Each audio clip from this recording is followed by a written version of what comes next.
السلام علیکم ورحمۃ اللہ وبرکاتہ۔ الحمد للہ وکفا والصلاة والسلام علی عبادہ الذین اصطفیٰ، اما بعد، اعوذ باللہ من الشیطان الرجیم، بسم اللہ الرحمن الرحیم۔ فانطلقا حتی اذا رکب فی السفینۃ خرقها قال اخرقتها لتغرق اہلها لقد جئت شیئا امرا۔ صدق اللہ العظیم۔ رب اشرح لی صدری ویسر لی امری واحلل عقدۃ من لسانی یفقہوا قولی۔ رب یسر ولا تعسر وتمم بالخیر، رب اغفر وارحم وانت خیر الراحمین، آمین یا رب العالمین۔ سورۃ الکہف کا مطالعہ ہمارا چل رہا ہے۔ پچھلی دفعہ یہ 10ویں رکوع کی ابتدائی ایک دو آیات میں نے پڑھ لی تھیں، ان کو دوبارہ سے پڑھ رہا ہوں تاکہ وہ یہ پورا جو قصہ ہے یہ ایک ربط کے ساتھ جو ہے دوبارہ تسلسل میں آ جائے۔ یہاں تک ہم پہنچ چکے ہیں کہ موسیٰ علیہ السلام اللہ سبحانہ و تعالی سے اپنے ایک خاص سوال کے پس منظر میں، اور وہ سوال کیا تھا یا وہ گمان کیا تھا کہ کیا وقت کے رسول سے بڑھ کر بھی کوئی ہے کہ جس کے پاس کوئی علم ہو سکتا ہے، اور اس حوالے سے پھر وہ چلے ہیں اور وہ پورا ہم نے تفصیل پڑھی کہ اللہ نے ایک خاص نشانی ان کے سامنے رکھی تھی۔ اس نشانی کے پورا ہونے پر پھر وہ اس جگہ پر رکے، اور پھر ان کی ملاقات ایک صاحب سے ہوئی جن کا نام قرآن تو ہمارے سامنے نہیں رکھتا، البتہ روایات میں ان کا نام خضر آتا ہے۔ تو حضرت خضر ہیں جن کو علم لدنی ملا ہوا ہے اللہ کی طرف سے۔ علم لدنی کا مطلب ہی کیا ہے؟ خاص اللہ کی طرف سے عطا کردہ۔ اس علم کی کوئی تفصیل ہمارے پاس نہیں ہے، اس کے خد و خال ہمارے پاس نہیں ہے کہ یہ کیا ہے۔ اللہ کے اذن سے، اللہ کے حکم سے کوئی خاص ٹارگٹ لے کر، خاص مقاصد کے ساتھ یہ جو ہیں وہ اللہ کے بندوں میں وہ اللہ کی طرف سے طے شدہ جو کام ہے وہ کر رہے ہیں۔ موسیٰ علیہ السلام ان سے ملے ہیں اور انہوں نے اس بات پر موسیٰ علیہ السلام کو سمجھایا ہے کہ آپ کا صبر نہ ہو سکے گا میرے ساتھ۔ بہرحال موسیٰ علیہ السلام نے کہا کہ انشاءاللہ میں کروں گا، آپ مجھے اپنے ساتھ رکھیں۔ اب اس کے بعد جب یہ چلے ہیں تو اب یہ ترتیب بنی بات جو آ رہی ہے کہ فانطلقا، یہ روانہ ہوئے دونوں، حتی اذا رکب فی السفینۃ خرقها، یہاں تک کہ وہ سوار ہوئے کشتی میں اور انہوں نے یعنی حضرت خضر نے اس میں سوراخ کر دیا۔ وہ یہ معاملہ یہ بنا ہوگا کہ یہ کشتی میں سوار ہو کر دوسری طرف گئے ہیں کنارے پر، اور اترنے سے پہلے حضرت خضر نے کیا کیا کہ وہ جو کشتی تھی لکڑی کی، اس کا ایک تختہ توڑ دیا یا اس میں ایک سوراخ کر دیا۔ موسیٰ علیہ السلام کے سامنے یہ سب کچھ ہو رہا ہے، موسیٰ علیہ السلام دیکھ رہے ہیں۔ قال اخرقتها لتغرق اهلها، اب ان کو اس بات پر اچھا نہ لگا، موسیٰ علیہ السلام کو ناگوار گزرا، اور کہنے لگے آپ نے اس میں یہ سوراخ کر دیا تاکہ آپ اس کے اندر جو لوگ ہیں، جو کشتی والے ہیں، ان کو ڈبو دیں۔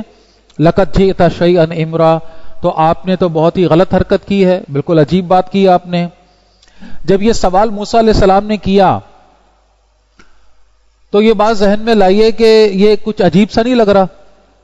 ابھی ایک آیت پہلے پیچھے ہم نے پڑھا تھا کہ جب خضر نے علیہ السلام کہا تھا موسیٰ علیہ السلام سے کہ دیکھیں بھئی آپ میرے ساتھ چل تو رہے ہیں لیکن آپ سے صبر نہیں ہوگا، اور موسیٰ علیہ السلام کی بھی سچویشن کو سمجھیں، اللہ نے بھیجا ہے ان کو اپنے ایک بندے سے ملاقات کے لیے۔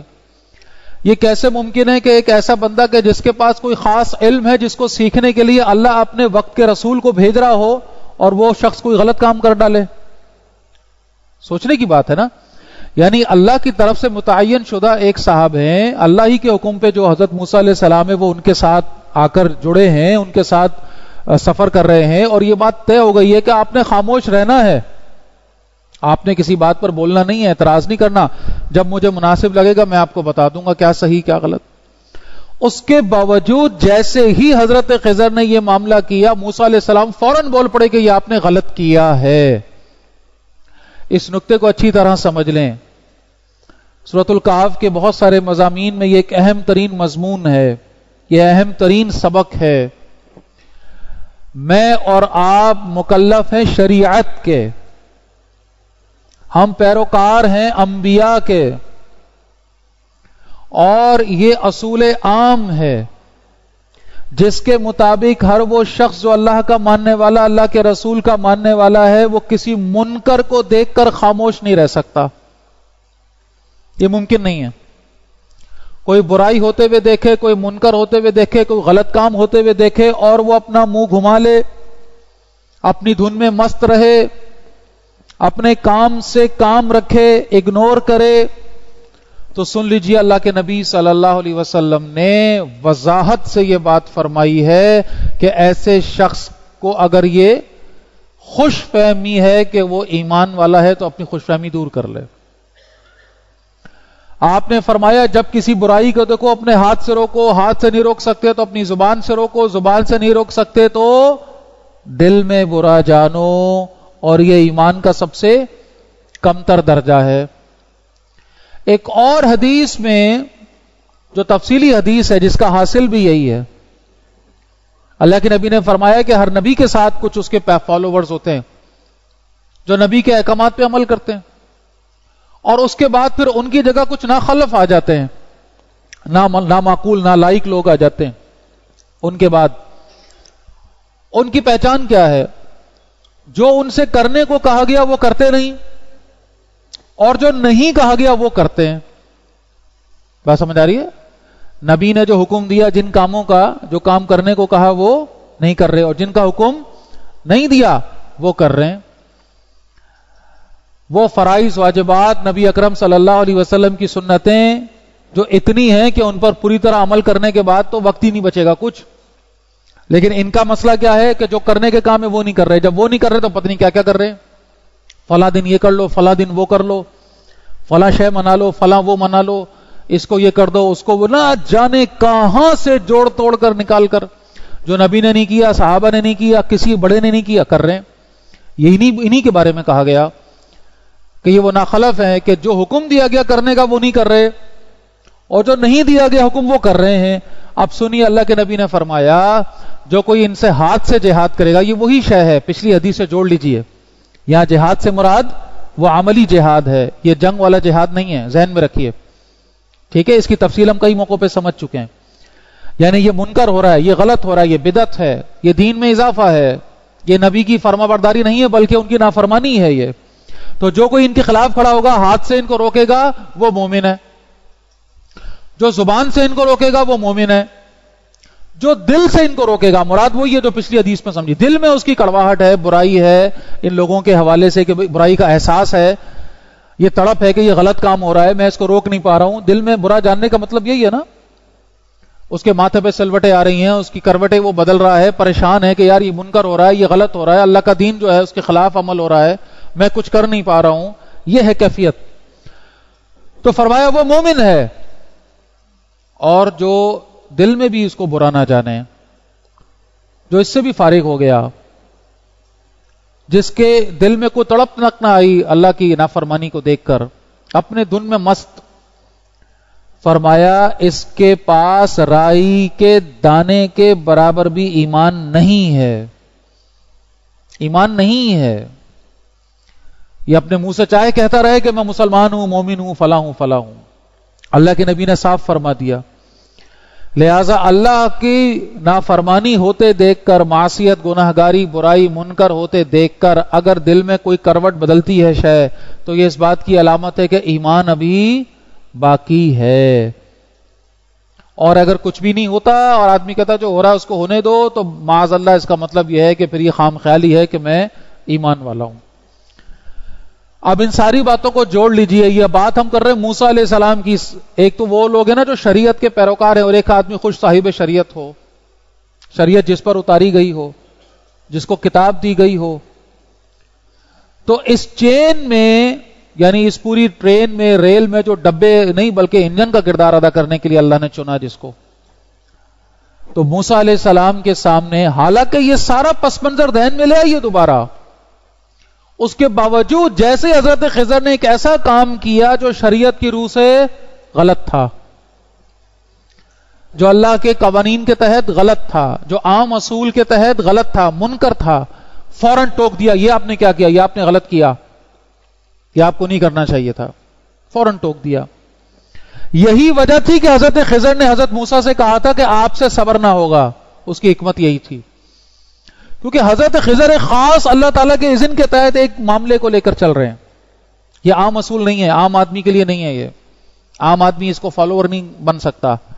کوئی آج شخص کھڑا ہو کر بولے کہ جی میرے پاس بھی کوئی خاص علم ہے اور میں بھی کوئی خاص عمل کر رہا ہوں اللہ کے حکم سے اور میرے اوپر شریعت نافذ نہیں ہوتی، تو جوتے ماریں گے ہم اس کو. یہ عام اصول نہیں ہے، یہ کنٹینیو نہیں کیا گیا، یہ جاری نہیں کیا گیا. ہمیں حضرت خضر کا فالوور نہیں بننے کو کہا گیا، ہمیں حضرت موسیٰ کا فالوور بننے کو کہا گیا. موسیٰ علیہ السلام اور اسی چین میں ظاہر باقی انبیاء، رسول اور یہاں تک کہ جناب محمد رسول اللہ صلی اللہ علیہ وسلم، جن پر آ کر پوری شریعت کا اتمام ہو گیا، مکمل ہو گئی، تکمیل ہو گئی. تو منکر دیکھا فوراً یہ آپ نے غلط کیا.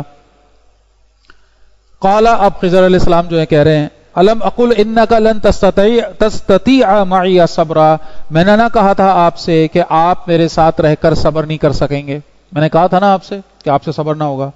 بہرحال موسیٰ علیہ السلام نے جب یہ بات سنی تو ان کو یاد آیا کہ ہاں یہ بات ہوئی ہے ہماری. قال لا تؤاخذنی بما نسیت، تو ٹھیک ہے میری پکڑ نہ کرے میری بھول چوک پر.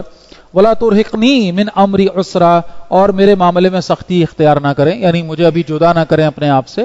تو انہوں نے کہا کہ ٹھیک ہے میں کچھ اور چانس لیتا ہوں، مزید دیکھتا ہوں بھئی آگے کیا ہے. فانطلقا، پھر چلے یہ دونوں. حتی اذا لقی غلاما فقتلہ، وہ پہنچے ایک لڑکے کے پاس اور انہوں نے اس لڑکے کو قتل کر دیا. کس نے؟ حضرت خضر نے. حضرت خضر نے ایک چلتا پھرتا لڑکا، جیتا جاگتا، اور بظاہر اس کا نہ کوئی قصور، نہ کوئی گناہ، نہ کوئی جرم، قتل کر دیا اس کو. اب جب یہ ہوا تو اب موسیٰ علیہ السلام کیسے صبر کر سکتے تھے؟ پیچھے پوری بات میں نے آپ کے سامنے رکھ دی ہے. لہذا فوراً بولے قال اقتلت نفسا زکیۃ بغیر نفس، یہ کیا کیا آپ نے؟ ایک معصوم جان کو بغیر کسی عوض ناحق قتل کر دیا. لقد جئت شیئا نکرا، یہ تو بہت ہی بری حرکت ہے. اوپر جو بات آئی تھی کہ لقد، یہ جو پچھلی والی حرکت میں لقد جئت شیئا امرا، کشتی توڑنے والی بات میں کہ یہ تو عجیب حرکت کی آپ نے، یہ تو عجیب بری حرکت ہے، ٹھیک ہے، لیکن یہاں تو بات آ رہے کہہ رہے ہیں لقد جئت شیئا نکرا، یہ تو انتہائی غلط کام کیا آپ نے، بہت ہی بری حرکت کی آپ نے. ایسے کیسے آپ نے ایک شخص کو ناحق، ایک بچے کو، ایک نوجوان کو ناحق قتل کر دیا؟ اب جب یہ معاملہ ہوا، اور اصول وہی ہے جو میں آپ کے سامنے بار بار رکھ رہا ہوں، حضرت خضر ہیں اللہ کی طرف سے خاص اپنے مہم پر، اور حضرت موسیٰ علیہ السلام صاحب شریعت ہیں، سب کچھ جان بوجھنے کے باوجود جیسے غلط کام ہوتا ہوا دیکھ رہے ہیں اعتراض کر رہے ہیں، یہ کیا کر رہے ہو، یہ کیا کر دیا آپ نے؟ قال الم اقل لک انک لن تستطیع معی صبرا، وہی بات دہرائی، میں نے آپ سے کہا تھا نا کہ آپ میرے ساتھ صبر نہیں کر سکیں گے. اب موسیٰ علیہ السلام کو اندازہ ہو گیا کہ یہ معاملہ کیا ہے، ان کو سمجھ آ گئی کہ نہیں بھائی، یعنی وہ سوال جو انہوں نے اللہ سے کیا تھا نا اس کا جواب مل گیا اصلاً، کہ ہر چیز ہر کسی کے سمجھنے کی نہیں ہے، میں جو چیز دے کر بھیجا گیا ہوں وہ کچھ اور ہے، وہ شریعت ہے، وہ اللہ کے قوانین ہیں جن پر ہر شخص نے چلنا ہے، یہ کوئی الگ معاملہ ہے، اس کا تعلق ہر شخص سے، ہر انسان سے نہیں ہے، یہ ہمارا میدان نہیں ہے. بہرحال اب سیدھا سیدھا کہا قال ان سألتک عن شیء بعدها فلا تصاحبنی، کہا ٹھیک ہے اب اگر میں آپ سے کچھ بھی پوچھوں تو اب آپ کو اختیار ہے، یعنی اب ضد نہیں کی کہ نہیں آپ مجھے مزید چانس نہیں، بس کہا کہ ٹھیک ہے یہ لاسٹ ہو گیا، اب اگر میں نے کچھ پوچھا تو اب آپ کو اختیار ہے. قد بلغت من لدنی عذرا، یقیناً آپ کو میری طرف سے اب عذر مل گیا، میں نے آپ کو اختیار دے دیا، اب میں آپ سے سوال نہیں کروں گا. فانطلقا، پھر چل پڑے دونوں. حتی اذا اتیا اہل قریۃ استطعما اہلہا، یہاں تک کہ وہ پہنچے ایک بستی کے پاس، انہوں نے ان سے، وہاں جو رہنے والے بستی والے تھے، کھانا مانگا. اب ظاہر ہے یہ سفر میں ہیں، مسافر ہیں، اور یہ ایک عرف رہا ہے، آج کل تو حالات بڑے برے ہو گئے لیکن پہلا زمانہ ایسا نہیں ہوتا تھا. تو ایک مسافر ہے جو بستی سفر کر رہا ہو تو بستی والے اس کو آبگت کرتے تھے، کھانا کھلاتے تھے، ویلکم کرتے تھے. تو اب اسی طرح کی بات ہے، یہ پہنچے ہیں وہاں پہ، انہوں نے وہاں توقع کی کہ بھئی ہماری کوئی کھانا وانا کھلا دے، کوئی ہمارا اکرام کر لے. تو انہوں نے جو وہاں رہنے والے لوگ تھے فَأَبَوْا، انکار کر دیا انہوں نے، أَن يُضَيِّفُوهُمَا، کہ وہ ان دونوں کی مہمان نوازی کریں، صاف انکار. اتنے روٹ قسم کے لوگ تھے، کوئی بد تہذیب کہہ لیں، بدتمیز کہہ لیں، جو بھی کہہ لیں، کہ بالکل بے مروت. اور یہ دو بزرگ ہیں کہ جو آ رہے ہیں بھائی مسافر ہیں، تھوڑا ان کا اکرام کر لو، نہیں، صاف منع کر دیا، کسی نے کوئی ان کو پانی تک نہ پوچھا. فوجد فیہا جدارا یرید ان ینقض فاقام. ابھی یہ معاملہ ہو رہا ہے، ابھی یہ وہیں موجود ہیں. تو انہوں نے دیکھا کہ ایک دیوار ہے جو گرنے لگی ہے، تقریباً بوسیدہ ہو چکی ہے، بوسیدہ ہوئی ہے، گھر کی پیچھے کی دیوار ہے وہ تقریباً گرنے والی ہے، بوسیدہ ہوئی بھی ہے. تو حضرت خضر آگے بڑھے اور اس کو درست کر دیا، مراد یہ کہ اس کو ری بلڈ کر دیا، دوبارہ سے اس کی تعمیر اس دیوار کی کر ڈالی. اچھا، اس سے پہلے والے معاملات کسی اور زاویے سے تھے، وہ منکر والا معاملہ تھا، وہ عجیب بات تھی کہ بھئی یہ غلط کام ہو رہا ہے. موسیٰ علیہ السلام اعتراض کر رہے تھے یہ آپ غلط کر رہے ہیں، اور اس پر ان کو سمجھ آ گیا تھا کہ اب میں سوال نہیں کروں گا، بھئی اللہ کی طرف سے کوئی حکم ہے، یہ جب چاہیں گے بتا دیں گے. اب یہ جو معاملہ ہوا اس میں منکر سے بڑھ کر تجسس غالب آ گیا. یہ کیا بات ہوئی، ایسا کیوں کیا انہوں نے؟ لہذا سوال کیا. قال لو شئت لاتخذت علیہ اجرا، آپ اگر چاہتے تو اس کی مزدوری لے لیتے. بھائی ہم سفر میں ہیں، ہمیں بھوک لگ رہی ہے، انہوں نے مہمان نوازی سے انکار کر دیا ہے، اب یہاں یہ رہ رہے ہیں لوگ، یہ دیوار گر رہی تھی، آپ ان سے طے کرتے. اصولی بات ہے، لاجیکل بات ہے.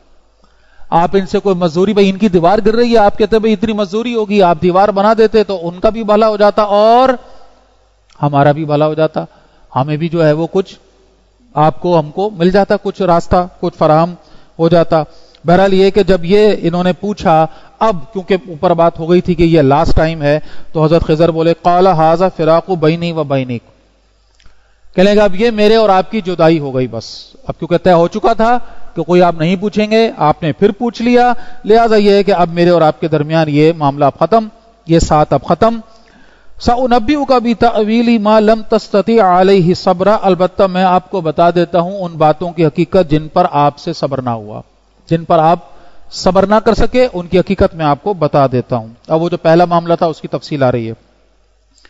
اما السفینۃ فکانت لمساکین، وہ جو کشتی تھی وہ چند غریب لوگوں کی، مسکینوں کی تھی، بڑے غریب سے لوگ کہ جن کا ٹوٹل مال و متاع وہ ایک کشتی تھی، اسی کو وہ چلا کر اسی سے اپنا گزر بسر کر رہے تھے. یعملون فی البحر، مزدوری کرتے تھے اس سمندر میں، اس دریا میں، اور اسی کشتی کے ذریعے اپنا پیٹ اپنا جو بھی تھا بھرتے تھے. فَأَرَدْتُ أَنْ أَعِيبَهَا، تو میں نے اس کشتی کو عیب دار کر دیا. وَكَانَ وَرَاءَهُمْ مَلِكٌ يَأْخُذُ كُلَّ سَفِينَةٍ، کیونکہ تھوڑی سی آگے جہاں اس نے ہمیں اتارا تھا، اس سے آگے کا سفر اس نے کرنا تھا، تو وہاں پر آگے ایک بادشاہ تھا جو ہر کسی سے اس کی کشتی چھین رہا تھا، غصبا، زبردستی. اب وہ بادشاہ تھا، ظاہر ہے اس کے آگے کون بول سکتا ہے. تو وہاں جو کشتیاں آ رہی تھیں تو وہ ظالم بادشاہ کیا کر رہا تھا، ان سے ان کشتیوں کو چھین رہا تھا. اب قرآن تو تفصیل نہیں بتاتا کہ وہ کشتی کیوں چھین رہا تھا، ٹھیک ہے. تو میں ایک جسارت کرتا ہوں، کراچی والوں کو تو اچھی طرح سمجھ آ جاتی ہے یہ بات جب بتائی جائے، ٹھیک ہے. تو آپ کی گاڑی یا آپ کی بس، ایک زمانہ گزرا ہے، ٹھیک ہے، کہ بریلی نکلنی ہے چلیں بھی لے آئیں بس. تو واللہ عالم کہ وہ کیا معاملہ تھا، بادشاہ کو کیا ضرورت تھی، بادشاہ کو کیا کام تھا، یہ تو ہمیں نہیں پتا، لیکن اتنا سمجھ میں آتا ہے کہ وہ غریبوں سے ان کی کشتیاں چھین رہا تھا. اب کتنی زبردست بات ہو گئی کہ اب جب یہ کشتی جس میں سوراخ ہوا اور بظاہر نقصان ہو گیا اس بیچارے کا جس کی وہ کشتی تھی، لیکن ایک تختہ ٹوٹا، بظاہر وقتی نقصان ہوا، لیکن اس کو کیا چیز بچت ہو گئی، پوری کشتی بچ گئی، اس کی پوری کشتی اس کی بچ گئی. کیونکہ اگر وہ کشتی صحیح سالم رہتی اور مزید سفر کر کے آگے والے جو بھی اس کا اسٹاپ تھا وہاں جاتی، تو وہاں پر وہ بادشاہ انتظار میں، اس کے سپاہی، اس کے فوجی اس سے کشتی چھین لیتے. اب اس کے پاس کیا رہ جاتا، کچھ بھی نہ رہ جاتا. تو بات سمجھ آتی ہے. تو بظاہر ایک شخص کا نقصان ہوا جو چھوٹا سا نقصان تھا، اور اس چھوٹے نقصان نے ایک بہت بڑے نقصان سے اس کو بچا لیا. ہمارے ایک استاد ایک دفعہ یہی بات سمجھا رہے تھے، تو کہتے ہیں ایک بات ہم سمجھ رہے تھے، تو اس میں ایک بات بڑی اہم آئی اسی نقطے سے ریلیٹڈ، کہ جب ہم صبح صبح اپنے آفس جانے کی تیاری کر رہے ہوتے ہیں، اپنے اپنے کاموں کو نکلنے کی، جو بھی اپنے بچوں کو اسکول چھوڑنا ہے، گھر سے نکلنا ہے، موٹر سائیکل پہ جانا ہے، کار میں جانا ہے، بس میں جانا ہے، جو بھی کرنا ہے، تو ہم ہر چیز کا خیال رکھ رہے ہوتے ہیں، ہر چیز دیکھ رہے ہوتے ہیں. اپنی شکل آئینے میں 10 دفعہ دیکھتے ہیں، اپنے کپڑے دیکھتے ہیں، اپنا بریف کیس، اپنا سوٹ کیس، اپنی فائل، بچوں کا بیگ، فلاں کاپی رکھ لی، فلاں کچھ رہ تو نہیں گیا، ٹفن رہ تو نہیں گیا، پانی رہ تو نہیں گیا، یہ ہو گیا، وہ ہو گیا، فلاں ہو گیا، اپنی جیب بار بار جی فلاں USB لے جانی تھی رہ نہ جائے، والٹ دیکھ لیا، یہ دیکھ لیا، وہ ہر چیز دیکھ لی، ہر چیز تیار اپنے ذہن کے مطابق کر کے گھر کے باہر کی طرف قدم نکال رہے ہیں، اور کیا نہیں کر رہے؟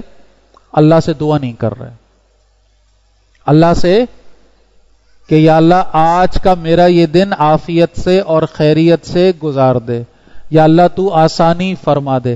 یہ تو ٹینشن ہے کہ ابھی گاڑی میں جاؤں گا اور سڑک بھری ہوئی ہوگی، ٹریفک جیم ہوگا، خواری ہوگی، مصیبت ہوگی، عذاب ہوگا، یہ ہوگا، وہ ہوگا، لیکن یہ ایک دفعہ زبان پہ دعا نہیں آ رہی کہ یا اللہ آسانی فرما دے، یا اللہ اللہم لا سہلا الا ما جعلتہ سہلا، یا اللہ وہی آسانی ہے جس کو تو آسان کر دے، اور کوئی آسانی نہیں ہے، کوئی اور جس کو تو نے آسان کر دیا بس وہ آسانی ہے۔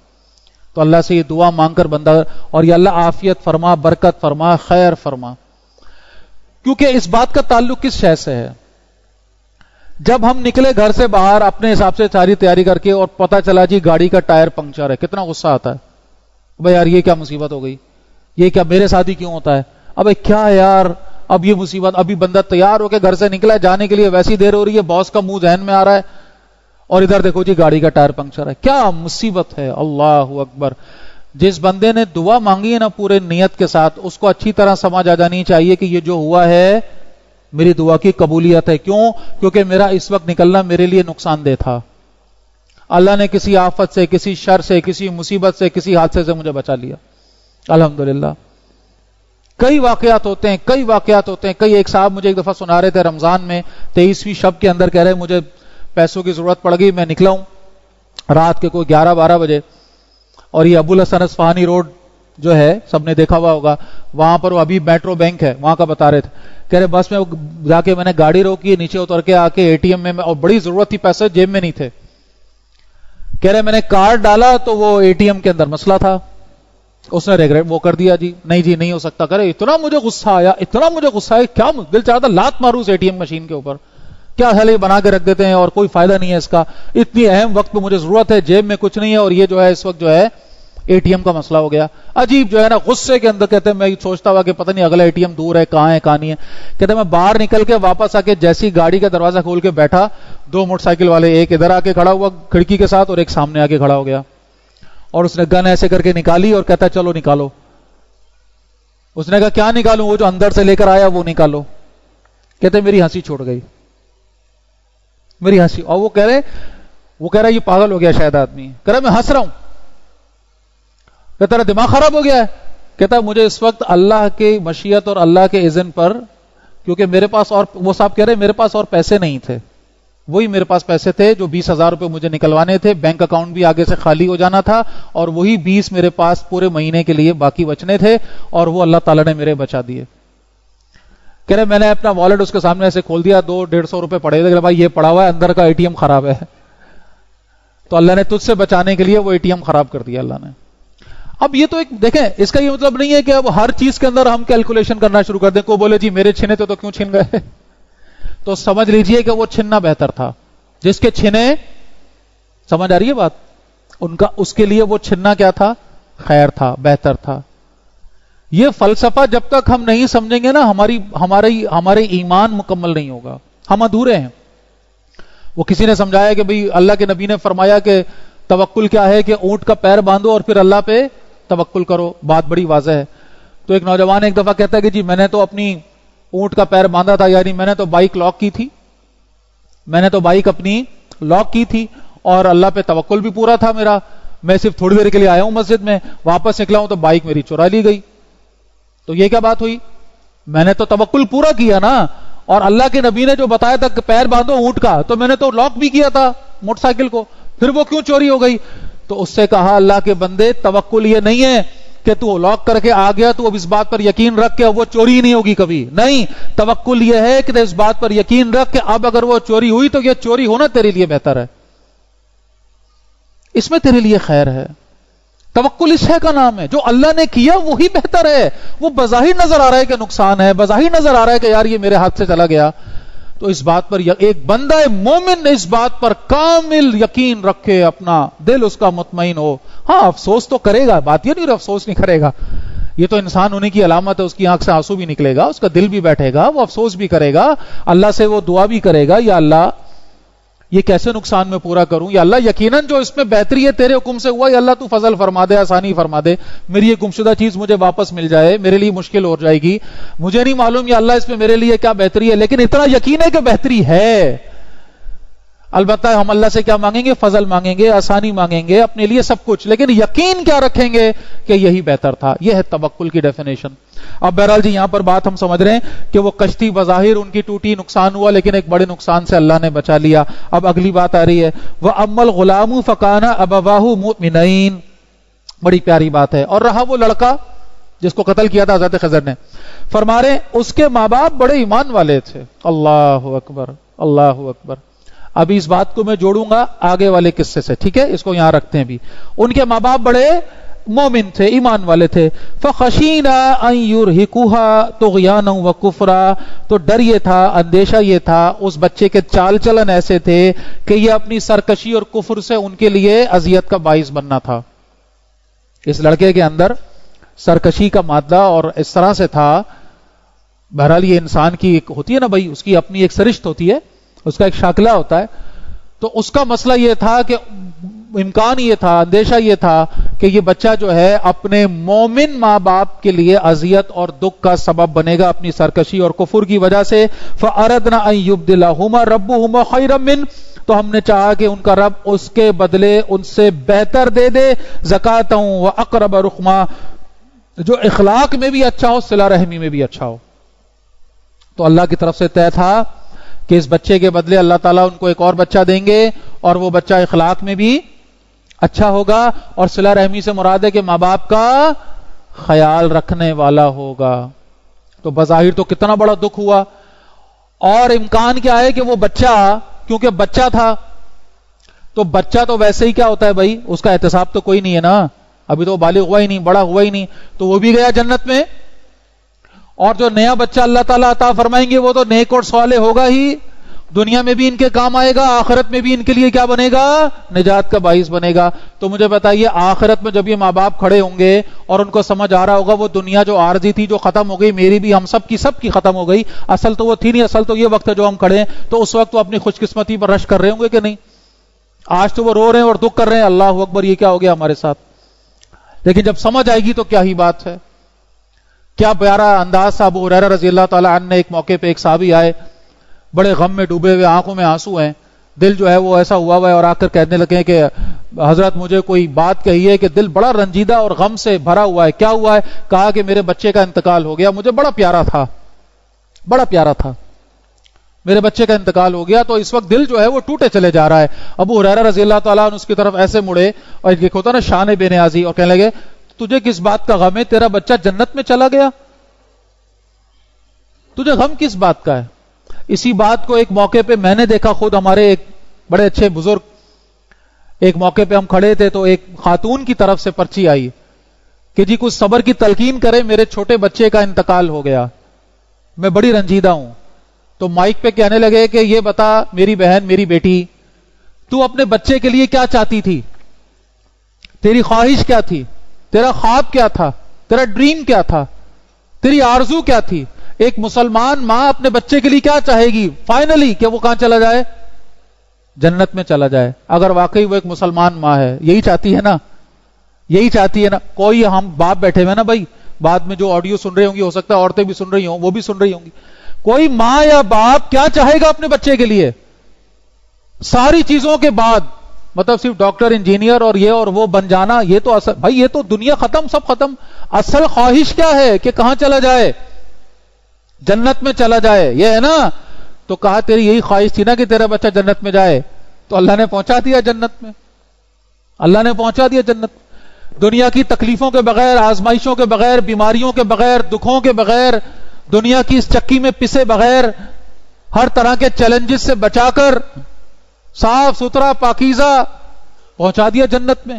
پر لگے ہوئے وہاں اڑتا پھر رہا ہے، حدیث کے الفاظ ہیں. یہ جو بچے جاتے ہیں ان کے پر لگ جاتے ہیں اور یہ جنت میں ڈالی ڈالی اڑتے پھرتے ہیں. او بھائی تجھے تو خواہش سے اللہ تعالیٰ نے بغیر محنت کے تیری پوری کر دی، اللہ کا شکر ادا کر. اب یہ انداز ہے سمجھانے کا. لیکن میں عرض کر رہا ہوں کہ ایسا نہیں ہے کہ آدمی کوئی، انسان کی علامت یہی ہے. اللہ کے نبی صلی اللہ علیہ وسلم اپنے صاحبزادے کو ایسے گود میں لے کے کھڑے تھے. اللہ اکبر. اور یہ تیسرے نمبر پر ہو رہا ہے.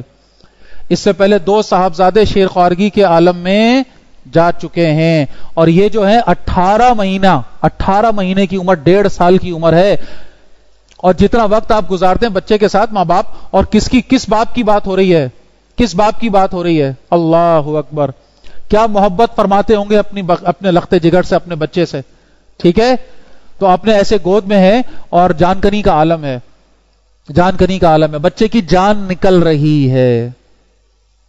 رسول اللہ ایسے گود میں لے کے کھڑے ہوئے ہیں، آنکھ سے آنسو نکلتا ہے. ایک صحابی حیران ہو کر پوچھتا، اللہ کے نبی آپ کی آنکھ میں آنسو؟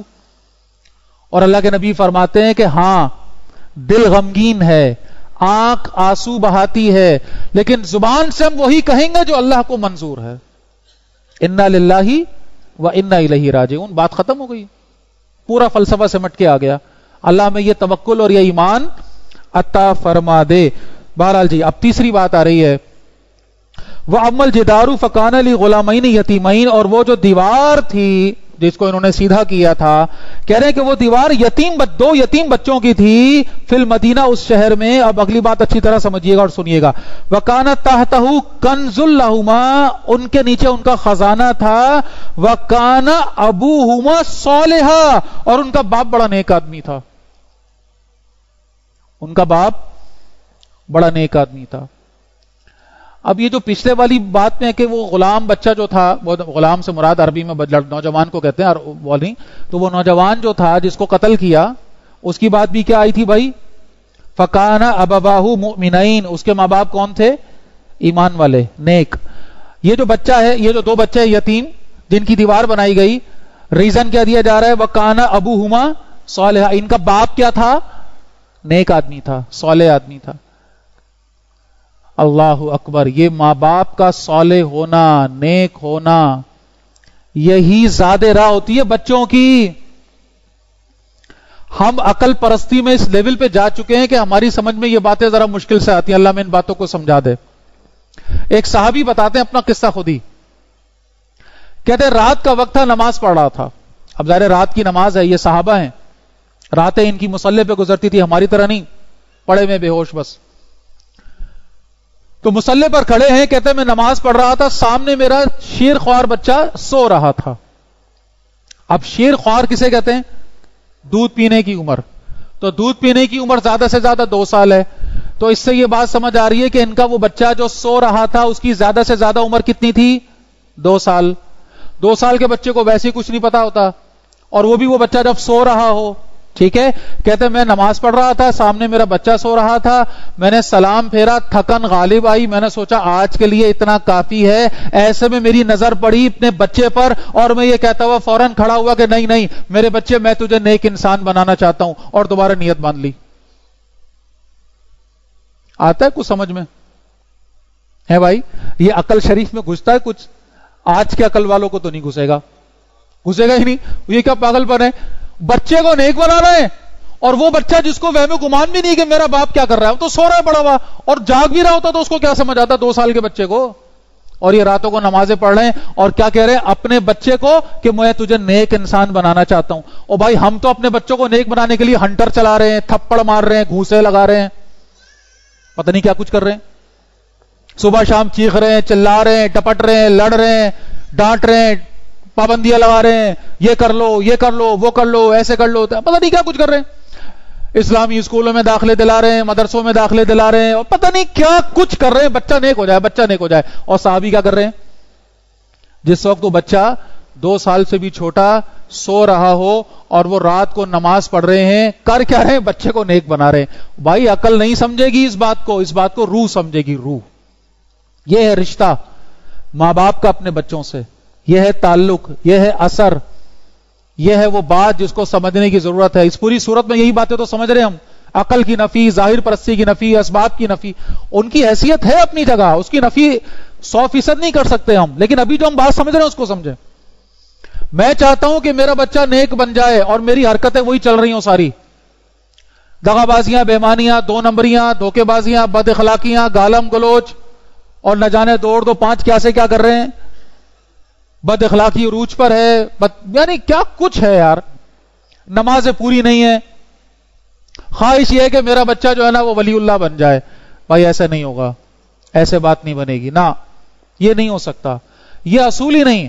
ہاں اللہ چاہے تو ہو سکتا ہے، وہ اللہ کو پتا ہے کہ بدکار سے بدکار کا بچہ بھی اللہ کا ولی بن جائے، اللہ کی مرضی ہے، ایکسپشنز ہیں، یہ استثناء ہے، ایسا ہوا ہے، ہوتا رہے گا. مثالیں موجود ہیں. بد کردار، بدترین شخص، اور سیرت پڑھیں گے اس میں مثالیں مل جائیں گی. باپ جو ہے وہ رسول اللہ کا دشمن نمبر 1 اور بیٹا ایسا صحابی کہ کیا ہی بات. کئی مثالیں ہیں، ایک مثال نہیں ہے. ابو جہل کے بیٹے کی مثال لے لیں، عبداللہ بن ابی کے بیٹے کی مثال لے لیں، اعلیٰ درجے کے صحابہ ہیں، اور باپوں کے کیا کارنامے ہیں. تو یہ استثناء ہے، یہ تو اللہ کی مرضی ہے، جس کو چاہے اللہ تعالیٰ عطا فرما دے اپنے فضل سے. اپنا بندہ اپنی قسمت تقدیر بھی لے کے آتا اللہ کی طرف سے، اپنے اعمال بھی اس کے، اپنی نیت بھی اس، سب کچھ ہے. لیکن ایک بہت میجر فیکٹر، میجر اہم ترین وہ یہ ہے کہ میرا ذاتی عمل، میری عبادات، میری روحانیت وہ کیا ہے، اس کا اثر بچوں پر آتا ہے.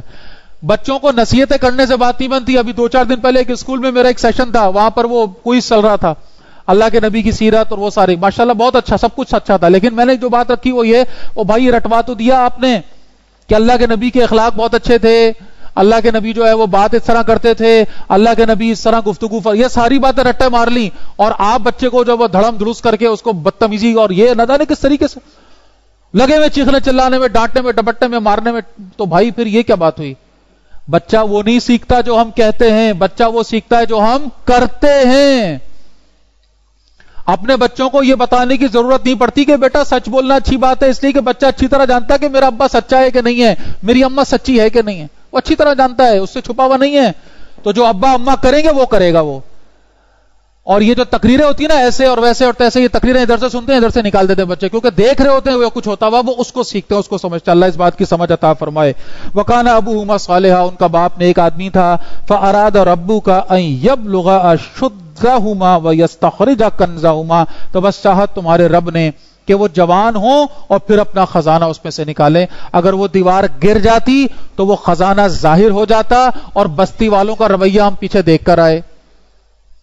وہ بد تہذیب لوگ جو مہمانوں کی ضیافت تک نہیں کر رہے، اس دور کے حساب سے بہت بڑی بد تہذیبی تھی، وہ ان بچوں کا خزانہ چھوڑتے، کوئی یتیم بچے تھے بیچارے. تو اللہ کی طرف سے یہ معاملہ ہوا، دیوار دوبارہ سیدھی ہو گئی تاکہ وہ جوانی تک خزانہ ان کا وہاں پر محفوظ رہے. رحمت من ربک، یہ مہربانی تھی آپ کے رب کی طرف سے. وما فعلته عن امری، اور یہ میں نے اپنے اختیار سے نہیں کیا. حضرت خضر بتا رہے ہیں کہ میں نے اپنی مرضی سے سب نہیں کیا، کیا تھا، یہ سب اللہ کا حکم تھا. ذالک تعویل ما لم تستطع علیہ صبرا، اور یہ ہے ان باتوں کی حقیقت جن پر آپ سے صبر نہ ہو سکا. اللہ تعالیٰ مجھے اور آپ کو اللہ پر ایمان، توکل عطا فرمائے، اور اللہ کی رضا میں، اللہ کی مشیت میں، اللہ کے فیصلوں میں راضی رہنے والا ایمان عطا فرمائے. اور یہ کب ہوگا؟ جب ہم واقعتاً اس ایمان کو اپنے اندر اہمیت دیں گے. یہ ایمان سستی شے نہیں ہے، مزے فری میں نہیں ملتی ہے، یہ تفریح میں نہیں ملتی. اس کی حفاظت کرنا پڑے گی، اس کو اہمیت دینی پڑے گی. یہ بڑی غیرت والی شے ہے، اس کو سینچنا پڑے گا، سنبھالنا پڑے گا. اس کو اہمیت دیں گے تو یہ دل میں جگہ بنائے گا، اس کو اہمیت نہیں دیں گے تو یہ چھوڑ کے چلا جائے گا. اقول قولی ھذا واستغفر اللہ لی ولکم ولسائر المسلمین والمسلمات.